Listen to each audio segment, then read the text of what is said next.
Good morning, everybody. Great to be here in Mitcham with Shireen Morris and, of course, my remarkable Plibersek. The election's been called. Is that we will deliver more jobs, better health and education, take real action on and help push energy prices down. We'll get on top of cost of living burdens and we'll get wages moving again in this country. And we'll middle class people, because my team is united. Australians face a real and vital choice at this election. Do you want Labor's energy versus the government's tiredness? Labor's focus on the future versus being stuck in the past? Labor's positive plan for all Australians, or a negative fear campaign from the other side? Do you want a united government under Labor, or another 3 years of division following the last 6 years of division under the current government? So these are important choices: energy, positive, future-focused and united. You know, my political philosophy is very straightforward. What we believe in is making sure that the economy works in the interest of working and middle-class people. When everyday Australians are getting a fair go, then this economy hums. We get good jobs, not just casualised labour hire, part-time jobs. We want to see the cost of living genuinely tackled. The biggest problem in Australia right now is that everything's going up except people's wages. We also want to make sure that women get a fair go in our society. You know, we can overcomplicate politics sometimes. Politics is about people, and it's about family, and it's about health. We understand that Australians want to hand on a better deal to the generation to come up. That's why we're going to hand on a better deal with a world-class education system, from preschool to schools to TAFE, 150,000 places, to universities. And we want to hand on a better environment than the one we currently have by taking real action on climate change. We want to make sure that we hand on a better deal to our kids when it comes to being able to, for them to be able to afford to buy their first home, rather than favouring property investors buying their fifth or sixth property. And of course, there's no issue any more important to Australians than their health. If your family's health's okay and if your health's okay, then everything else is possible. But if you've got a challenge with your health, then everything else tends to take second place. That's why Labor believes so much in our Medicare system. We don't just want to have the world's best system of healthcare, we want to keep it the world's best system. What we want to do is invest in our hospitals and reverse the cuts. We want to make sure that our frontline healthcare services, our GP, we want to make sure that people who suffer from mental health illness, that they get the support they require. We want to make sure that our aged care system's genuinely looking after people as they grow older. And of course, when it comes to then when you or a beloved one receives a diagnosis of cancer. Cancer makes you sick, but it shouldn't make you poor.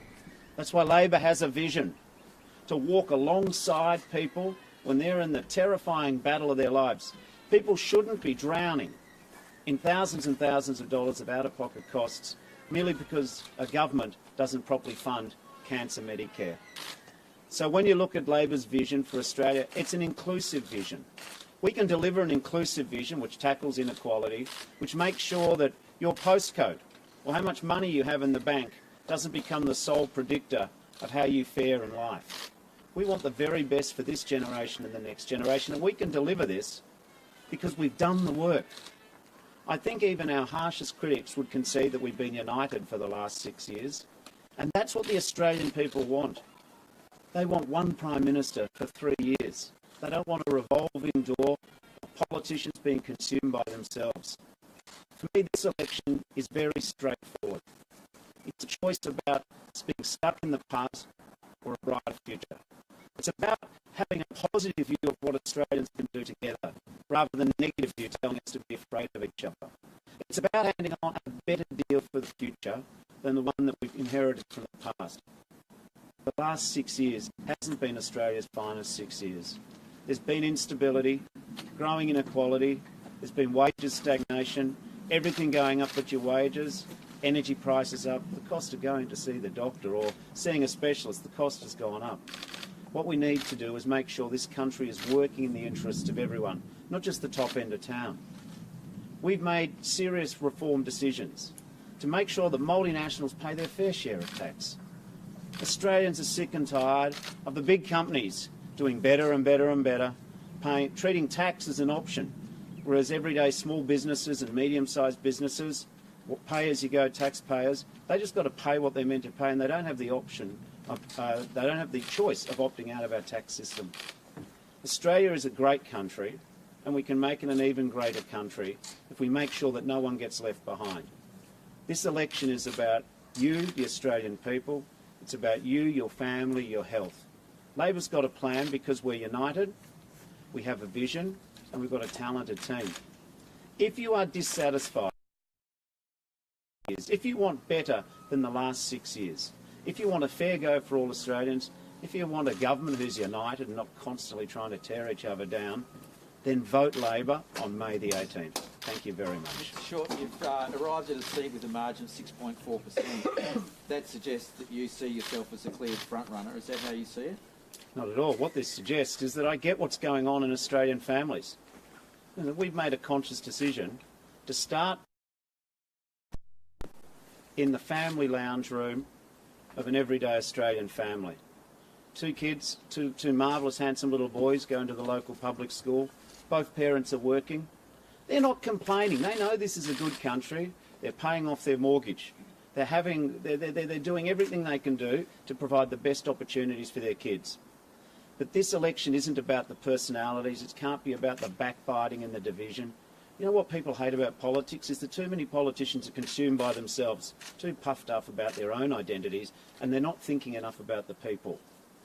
This election's about the people of Australia. It's about the cost of living. It's about wages stagnation. It's about doing something about energy prices. It's about making sure that we hand on a better deal to our kids when it comes to climate change. It's about education. Every parent in Australia, every aunt and uncle, every neighbour works hard and they want to make sure the kids get the best start. That's why we want to properly fund our public schools. And of course this election's about healthcare. Do you know, we overcomplicate politics sometimes. That's all of us, the politicians, the media. What we need to understand is what matters to millions of our fellow Australians is their family and their health. Labor's got a plan to tackle the cost of living. We've got a plan to get wages moving again. We've got a plan to take real action on climate change, which will lead to greater investment in renewables and downward pressure on power prices. We've got a plan for the healthcare system of Australia. I couldn't be prouder of my United Labor team when we outlined our vision to walk alongside people in the terrifying battle against cancer. 1 in 2 Australians will get a diagnosis of cancer. Cancer makes you sick, but it shouldn't make you poor. We are going to deliberately put into our health system rather than sustain unsustainable tax subsidies to the fortunate few. It's all about choices this election. I choose better treatment for cancer and cheaper treatment for cancer than bigger tax loopholes for multinationals or more unsustainable tax subsidies for the fortunate few. It's all about choices. That's why we're here in Middle East, suburb of Melbourne, Mitcham, with a family who are fair income, because this is who this election's about. It's about Jackie and Richard Davis and their boys. Mr. Shorten, will this family be affected by Labor's negative gearing policy? No. And let's also be clear. Anyone who currently invests in property and they make everybody else, they're the current tax rules. The changes will not affect them. Our changes are prospective. But I tell you how this family will be positively affected by us reforming the tax system, by us deciding that a person buying their 10th house is not more important than a first home buyer. And it'll affect this family positively. There'll be more money for their children's education. There'll be more money when their children are sick and need to go to the hospital. There'll be more support for their parents in aged care. There'll be more support in the community to make sure that we can help put downward pressure on energy by investing in renewables. It's all about a choice. The government choose to defend tooth and nail to the very bitter end people who can afford to buy 10 property investments and claim a subsidy from the government. I choose to fight for the future. I choose to fight for families. I choose to fight for cost of living. My feet are firmly planted in the backyard of a Mitcham house because I understand that politics should be about the people. It's about cost of living, education, health, good jobs, renewable energy. I want to share a couple more questions and we'll finish up for this one. You'll have plenty of time to chat to us on the campaign. Okay, it was reported today that Queensland MPs were gagged from talking about to the media about Adani. Would you pledge to have enable them to have a full and frank debate about the mine? Oh, I think we need to be full and frank about the mine. That is why I don't think it's any particular coincidence that the government went to the Governor-General today on the day they were going to, the CSIRO was going to be examined about its report into the Adani mine. You want to talk about gagging? What a coincidence. The government, rather than face the scrutiny of Parliament about the fairly politicised and bullying process of mine approvals, has instead decided that today they want to have the election. That is parties united. You know, if you want to look at disunity, look at the current government. I don't want to spend today actually talking about the current government too much. My people are free to speak. That's not the problem. The real issue is, do you want united government in the future? One comment I got right across this summer, people would come up to you, they'd say, I've been a lifelong Liberal, like some of your politicians, contemplating voting for Labor this time because the current government just can't get over the fact they all hate each other. People are sick of politics as usual. My challenge, and your earlier question, I'll finish on this note, as you said, is Labor the front runner? We're competitive. But my obligation and my pressure, I don't feel, comes from the government so much as fulfilling the faith of the people. A lot of Australians think the system's broken. They think it's all just a fix or everyone's in it for themselves. I and my team, with the remarkable Tanya Plibersek and the rest of my colleagues, and Shireen running in Deakin, Shireen Morris running in Deakin, we're motivated by a better future for Australia. We are hungry to do the best we can for the country. I can't guarantee voters that the Labor will be successful. That's in the hands of the people. But I can guarantee the Australian people I am going to work my very hardest in the next 37 days, as I have for the last 2,000 plus days, to organise proper ideas, to put a plan of social and economic improvement in front of the Australian people, because I think Australians deserve better than the last 6 years of politics, and I'm prepared to offer them that vision. Thank you, everybody. See you on the trail. I did say that.